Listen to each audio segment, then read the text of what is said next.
Hello guys, good afternoon.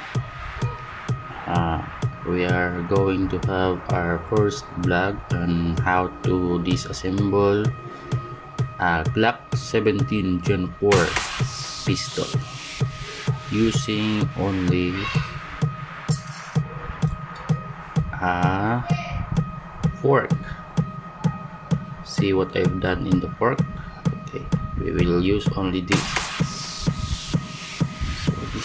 The purpose of this video is to give you inputs on how to disassemble your Glock 17 using only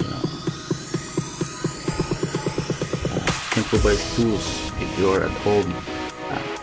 This video was created due to my exposure to COVID-19, so I am in isolation room with no other tools but my fork. So I will show you how to disassemble. First, remove the magazine, remove its safety, leave the bullets out of the magazine, check for the gun if it is loaded or not. Okay, no bullet in the chamber. Okay, so let's start. So first, let us remove the upper receiver. Just put it like this. You plug it like this far, and then you pull down this part here. Pull down. Then your upper receiver will be removed. So first, we will dismantle the upper receiver first. Remove the spring, barrel. Okay.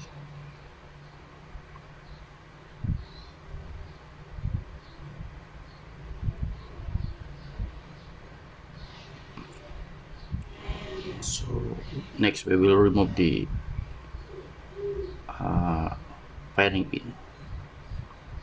So we will use the fork. Okay, you will press the part here.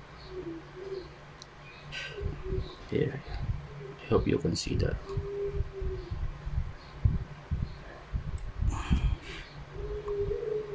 You push it downward. Then you push the part here.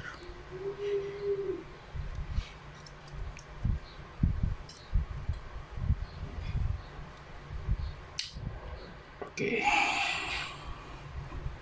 this was removed.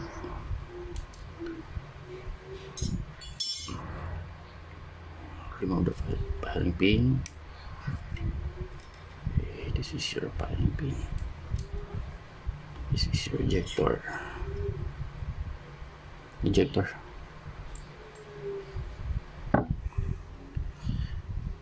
You press the part right here, and this will be removed.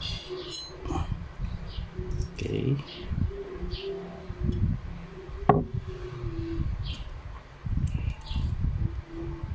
Then your upper receiver is completely dismantled.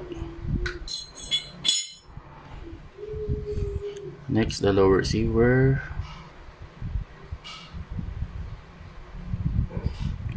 Using the fork again.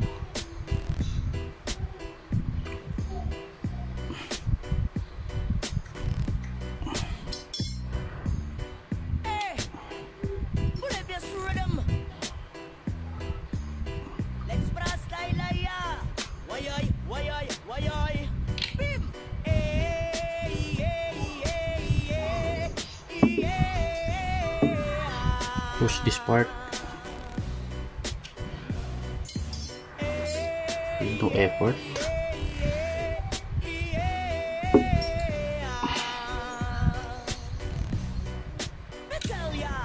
Siyempre mga yanot, buka pagod matigsaming lang ang tanan. Ibingan sa tutok, sabay si Jinjen akong amiga. Ngamit tayo sa ulo, para maminaw sa sunat ang agigit. At pasabugid sa kong amigo nga at lisod kaayo. Kay mo palito ko garit sa pilon man yun ang kaha. Upantalya mag-istorya sa tindera. Manit kung may nakabantay kay kuyaw kung Move this part and press with the butanga maskik si mama pa istorya ko. fork. Diyos ko na, ayan ka na naman. Ang bilin ko sa'yo ay wag pasubrahan.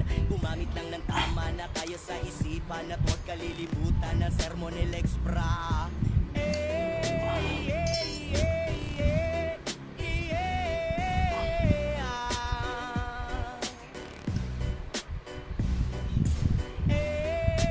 Then remove the trigger assembly.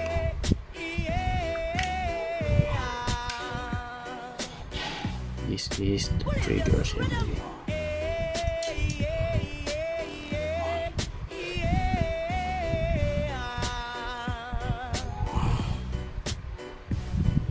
Lingaw pa ug lutaw ang iyuhang tapok. Kasabay ang amigo gamiga. Tagay-tagay Using the fork again. sa palihog ko sa lighter. Kaya Press ko this nang part. damon. Ang pangbuhog lamisa sa area. Way makatugaw mas ilangaw. Magtinuang walay maginalawgaw. Kay kung ako maglagot lisod na pug makatok. Katalaw kura na imong kaisog. Sige kinambog pag pinulayog. Katalaw kura na imong kaisog. Gayo sige kinambog pag pinulayog. Katalaw kura na imong kaisog. Gayo sige kinambog pag pinulayog. Katalaw kura na imong kaisog. Gayo sige kinambog pag pinulayog.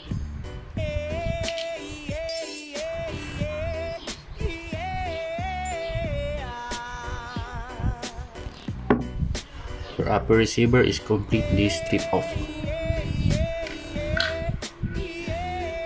And dismantling the trigger assembly. So you push it like that, then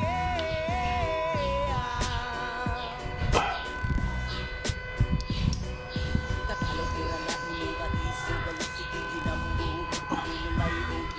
Katalaw kura na imong kaisog. Gayo sige kinambog pag pinulayog. Katalaw kura na imong kaisog. Gayo sige kinambog pag pinulayog. remember the position of your spring. Gayo sige kinambog pag pinulayog. This part, the upper spring is facing downward, and the other side is the spring is up, facing upward.